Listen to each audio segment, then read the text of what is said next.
Oi, oi, tudo bem com vocês? Hoje nós vamos conversar um pouquinho sobre o sistema urinário, porém um pouquinho mais focado na produção de um outro hormônio, que é de responsabilidade também dos rins, que é a eritropoetina, e que é responsável diretamente pela produção de hemácias. Só para a gente dar uma revisada, pegando o gancho do que a gente trabalhou já na aula anterior, os rins, eles possuem diversas funções: filtração do sangue, excreção de resíduos metabólicos. Ele é importante para controlar a pressão arterial, como já foi falado no vídeo anterior. Ele é importante para o equilíbrio hidroeletrolítico, ou seja, o equilíbrio hídrico de água do nosso corpo e o equilíbrio eletrolítico, ou seja, dos elétrons, dos íons que estão presentes no nosso organismo. Ele também é responsável pelo equilíbrio ácido-básico do nosso corpo, porque os rins, eles também são responsáveis pela excreção de hidrogênio, de creatina, de ureia, tá? Então, ele vai participar aí dessa forma nesse equilíbrio ácido-base, e também é importante na produção de hormônios. Na aula anterior, eu vou deixar aqui no card para vocês, eu falei sobre a produção da renina e o sistema renina, angiotensina e aldosterona no controle da pressão arterial. E hoje nós vamos falar na produção, basicamente, da eritropoetina e no controle da produção de hemácias, que são os glóbulos vermelhos do sangue, tá? Então, como eu disse, as hemácias são os glóbulos vermelhos do sangue, como a gente pode ver aqui nessa imagem, aqui é um desenho de uma hemácia, ela tem o centro côncavo, porque a hemácia, durante a maturação, seu processo de maturação, na sua formação, ela ejeta, ela perde o núcleo, porque dentro dela, então, nós vamos ter essa proteína quaternária, que é a hemoglobina. Na hemoglobina, nós temos 4 grupamentos M, e cada grupamento desse é responsável pelo transporte de uma molécula de oxigênio. Então, qual é a função principal das hemácias? É transportar o oxigênio pelo sangue. Se nós temos pouco oxigênio disponível, não vai chegar oxigênio para as nossas células, e as células vão começar a sofrer com hipóxia, que é a ausência ou falta ou diminuição da demanda de oxigênio. Mas se tem algum problema com hemácia, ou seja, se não tem hemácia, ou se o indivíduo, por exemplo, tem uma anemia falciforme, no qual as hemácias, né, têm um formato de foice, e dessa forma a proteína a hemoglobina, ela não é quaternária, ela é dupla, então só carrega 2 oxigênios, a gente vai ter uma deficiência aí no transporte de oxigênio. Então, a hemácia é uma célula sanguínea, são os glóbulos vermelhos, e ela é responsável por esse transporte de oxigênio. Só oxigênio, não. A hemácia também transporta gás carbônico, numa proporção menor, né, do que ela transporta oxigênio, mas ela também transporta gás carbônico. E o tempo de vida de uma hemácia dura em torno de 120 dias. Terminando esse período, ela vai se direcionando para o fígado ou para o baço, lá onde ela vai fazer, então, o processo de hemocaterese, ou seja, elas são fagostadas pelos macrófagos, e todos os seus componentes, eles são reaproveitados pelo metabolismo ali daquelas células. Depois eu posso gravar uma aula sobre esses pigmentos, esse processo de hemocaterese, mas, se eu não me engano, na aula de reparo, não é na aula de reparo, são distúrbios hemodinâmicos que a gente fala, então, dos hematomas e das equimoses, e a gente fala um pouquinho mais sobre isso, tá bom? Bom, então, o oxigênio, ele é super importante para o nosso corpo, e a hemácia tem essa missão de transportar esses oxigênios. Mas, como eu disse, as hemácias, elas vivem 120 dias. À medida que vai chegando desse período final da vida dela, ela já vai se direcionando para o fígado e o baço, e constantemente o nosso corpo, ele fica repondo essa quantidade de hemácias. Tá? Por quê? Porque quando essas hemácias elas vão morrendo ou vai diminuindo, o nosso corpo, ele detecta a diminuição do aporte de oxigênio, o organismo, então, ele entra num estado de alerta, e os rins, eles vão começar a produzir um hormônio que é chamado de eritropoetina, que vai atuar lá na medula óssea, estimulando, então, estimulando a produção das células sanguíneas. Então, aqui nesse esqueminha, ó, diminuiu o oxigênio, seja porque a hemácia morreu, seja por conta de uma hemorragia, enfim. Por algum motivo, diminuiu o aporte de oxigênio. Quando esse sangue passa ali pelos rins, né, é detectada essa diminuição de oxigênio, e as células intersticiais tubulares, ou peritubular, ou seja, na periferia dos túbulos renais, tem sensores, né, que captam, então, essa deficiência de oxigênio. Vai fazer com que ele, então, produza a eritropoetina e ela vai atuar lá na medula óssea. Então, primeiro, quando o nível de oxigênio no sangue cai, os tecidos ficam com fome de oxigênio. Um fator induzível pela hipóxia, que é o HIF, é estabilizado e ativa o gene da EPO. As enzimas, as proteínas, os hormônios, eles só são sintetizados porque ocorre uma ativação do gene daquela célula, então aquela proteína é sintetizada.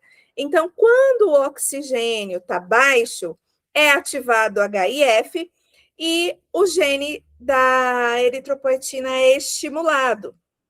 As células, então, renais vão perceber essa queda de oxigênio e vão começar a produzir mais eritropoetina.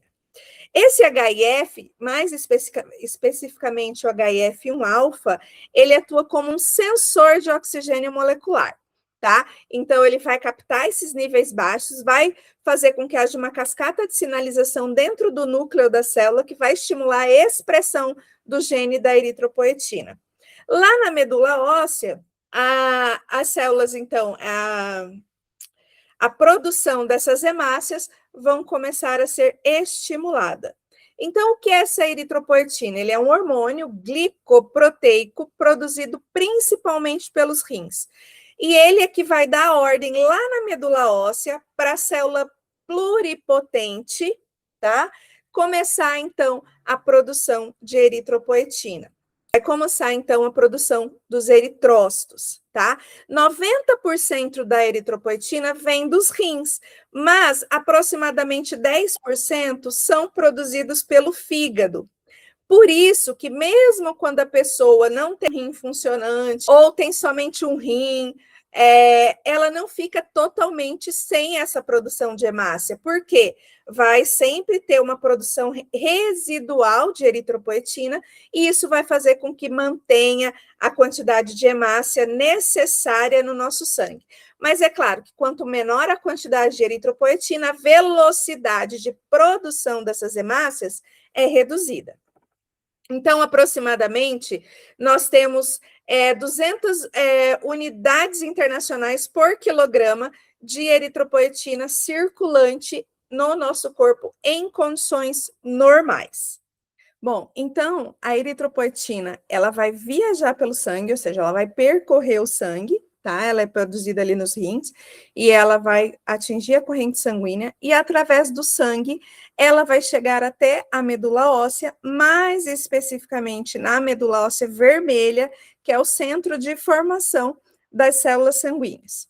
Bom, lá na medula óssea vermelha, nós vamos ter as células pluripotentes, as células tronco pluripotente da linhagem mieloide, tá? Porque as hemácias, elas se originam, são oriundas da linhagem mieloide.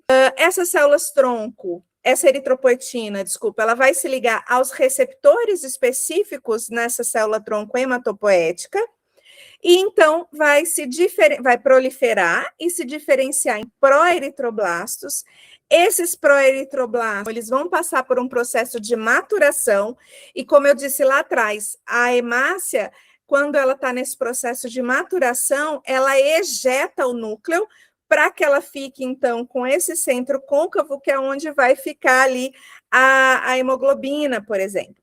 Aí, então, essa hemácia madura, ela vai estar apta para transportar oxigênio ao longo da corrente sanguínea, certo?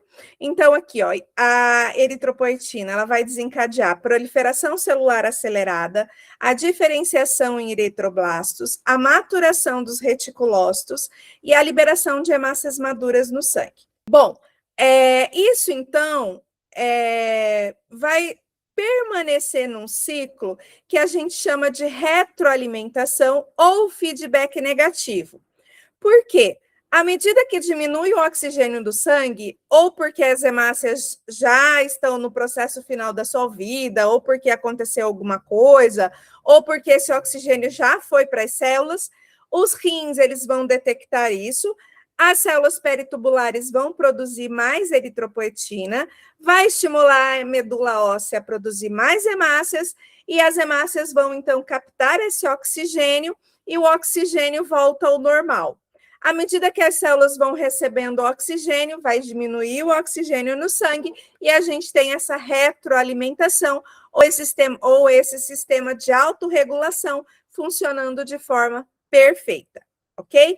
Bom, continuando, eu queria falar um pouquinho sobre algumas curiosidades sobre a eritropoetina. A eritropoetina, ela vai ser produzida de uma maneira mais intensa quando o ar é mais rarefeito, ou seja, em grandes altitudes. Então, quando o indivíduo está em grandes altitudes, essa eritropoetina ela vai ter uma capacidade de detectar o oxigênio de forma reduzida, e isso vai fazer com que a eritropoetina seja mais produzida. E é por isso que os atletas que treinam em altitude têm uma quantidade de hemácias maior, tá? Uma outra coisa importante sobre a eritropoetina, ela existe de forma sintética e ela é intensamente utilizado em tratamentos de anemias. Porém, é importante, eu sempre falo isso nas aulas de patologia, é importante a gente conseguir identificar a origem dessa anemia. Se for uma anemia por deficiência de hemácia, aí ok, uma eritropoetina sintética é legal. Mas se for uma anemia ferropriva por deficiência de ferro, aí a gente não está com falta de hemácia, a gente está com deficiência do ferro. Se for uma anemia falciforme, que é por conta da forma dessa hemácia, então não vai adiantar nada eu induzir, né, ou administrar eritropoetina sintética. Por isso que só o médico, né, o clínico que está analisando aquela situação, ele vai poder dizer qual que é o melhor tratamento. Mas a parte triste disso tudo é que, por conta da eritropoetina aumentar a produção de hemácia, tem muitos atletas que utilizam eritropoetina artificial no doping de esportes, porque aumentando a quantidade de hemácia vai aumentar o aporte de oxigênio e vai dar um rendimento maior para esse atleta, tá? Bom, após o estímulo, a eritropoetina ela começa a aumentar em horas, mas leva dias para que novas hemácias apareçam do sangue. Então, não é assim, eu tomei a eritropoetina sintética agora, ou diminuiu o oxigênio agora, e em segundos já vai ter um aumento de hemácia. Não, porque lembra, a célula tronco vai ser estimulada, essa célula vai se diferenciar, essa célula diferenciada vai amadurecer, vai ejetar o núcleo e depois é que eu vou ter uma hemácia madura. Então, nós temos no nosso corpo alguns gatilhos importantes para aumentar a produção da eritropoetina e isso, consequentemente, aumenta o ritmo metabólico do nosso corpo. Altitudes elevadas, o ar rarefeito, como eu já disse, em anemias severas, em doenças pulmonares e tabagismo, exercício físico intenso e adaptação celular. Então, nesses casos, nós temos uma diminuição de aporte de oxigênio, ou então uma deficiência na detecção, como é o caso em altas altitudes, em elevadas altitudes. Se os sensores ali peritubulares detectarem pouco oxigênio, eles vão produzir e liberar, estimular o núcleo, né, da célula ali a sintetizar a eritropoetina para que aumente a quantidade de hemácias. Então, se o indivíduo tem uma anemia severa por deficiência de hemácia, se o indivíduo tem doenças pulmonares, é tabagista, porque isso vai fazer com que o transporte de oxigênio fique deficiente, porque é nos pulmões que vai ter a troca do gás carbônico para fora e o oxigênio para dentro, né? Em exercícios físicos, de alta intensidade, por isso que a gente sempre ressalta a importância da respiração durante o exercício, principalmente exercícios aeróbicos, mas a musculação também precisa de respiração, e quanto menos respira, maior vai ser a dor, a fadiga que você vai sentir depois, isso é assunto para outro vídeo, tá? E a questão da adaptação celular, porque a adaptação celular, ela é um tipo de processo fisiológico que a célula vai fazer para que ela não adoeça, para que ela não sofra. Bom, continuando então, um outro extremo é quando eu tenho a falta de eritropoetina, no caso de uma anemia renal, porque também existe, né, a anemia por deficiência de hemácia, mas também existe a anemia renal por deficiência do rim. Então, quando o indivíduo tem uma doença renal crônica, consequentemente, ele vai ter uma deficiência na produção de eritropoetina. Porque se o rim está doente, o que vai acontecer? A capacidade, aquele sensor que é capaz de detectar a quantidade baixa de oxigênio, não vai funcionar. E, consequentemente, aquela célula do rim que está deficiente, ela não vai conseguir executar ou fazer uma síntese proteica de forma satisfatória, e dessa forma nós teremos uma diminuição da quantidade de eritropoetina que é sintetizada e enviada para o sangue. Resultado disso, nós temos menos eritropoetina, menos hemácia e, consequentemente, uma anemia. Então, a anemia, ela também pode ser uma consequência da doença renal crônica. E quais são os sintomas quando o indivíduo tem uma anemia renal? Cansaço e fraqueza constante, palidez e falta de ar, taquicardia e tonturas, dificuldade de concentração. Então, existem vários sintomas aqui que vão sinalizar para algo que pode estar acontecendo de forma mais grave nos nossos rins. É por isso que eu sempre falo a questão da hidratação, da importância da água, da importância de não sobrecarregar os nossos rins com coisas que não são necessárias, como, por exemplo, a suplementação desnecessária, porque uma hora essas células podem começar a falhar, esse rim ele pode começar a se tornar doente, e dessa forma a gente vai perder funções biológicas, metabólicas, funcionais importantes. E também pegando o gancho, porque eu sempre falo que o nosso corpo fala, o nosso corpo ele vai dando sinais, cansaço, fraqueza, falta de ar. Então, às vezes, não é porque você está depressivo, não é porque você, enfim, está com problema cardíaco, às vezes você pode estar com deficiência renal, tá bom? E enfatizando mais uma vez, quem vai conseguir e poder fazer esse diagnóstico de maneira mais assertiva é um clínico, né? Então, é sempre importante prestar atenção nos sinais que o nosso corpo dá e, então, procurar um clínico de confiança para fazer todos os exames e detectar se essa anemia é ferropriva, se é por deficiência de hemácia ou se é em função de uma doença renal, tá bom? Então, quando eu tenho a deficiência de hemácias em função de uma doença renal, o tratamento, nesse caso, é a EPO sintética, suplementação de ferro, transfusões em casos graves, acompanhamento nefrológico, enfim.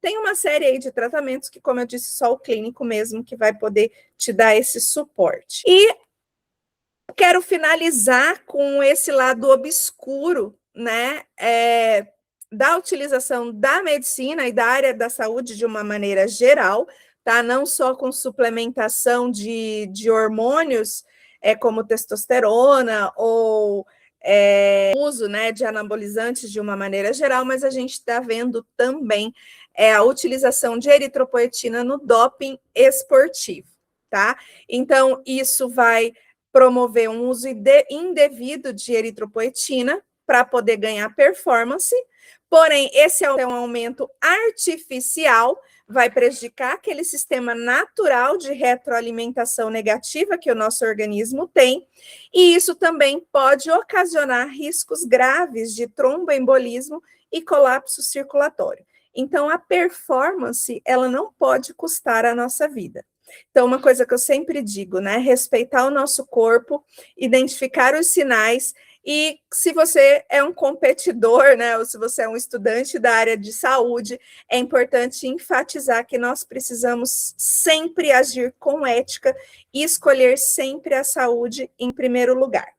Finalizando, os rins, então, detectam níveis baixos de oxigênio no sangue, produzem e liberam hormônios, que é, além da renina, que nós já falamos, né, a eritropoetina. A eritropoetina é capaz de percorrer o sangue até a medula óssea, no centro da medula óssea vermelha, tá? E a medula vai ser capaz, então, de produzir mais hemácias em resposta a essa quantidade de eritropoetina. Com mais hemácia, o transporte de oxigênio, então, se normaliza e as nossas células continuam felizes e saltitantes, recebendo oxigênio e nutrientes e funcionando de forma coordenada e perfeita. Então, percebam que os seus rins são verdadeiros heróis silenciosos. O rim, ele não serve, o sistema urinário, né? Os rins, eles não são responsáveis somente para filtrar o sangue e produzir urina, como muita gente pensa, tá bom? Eu vou ficando por aqui. Um grande abraço para vocês, eu espero que vocês tenham gostado do conteúdo. Se vocês quiserem outro tipo de conteúdo, outra metodologia, deixe seu like aqui, escreve nos comentários, interage comigo para eu saber se eu estou no caminho certo, se vocês estão gostando e se tem algum outro tema que vocês se interessem para que a gente possa produzir esse material, então, para vocês, tá bom? Fiquem com Deus e até o próximo vídeo.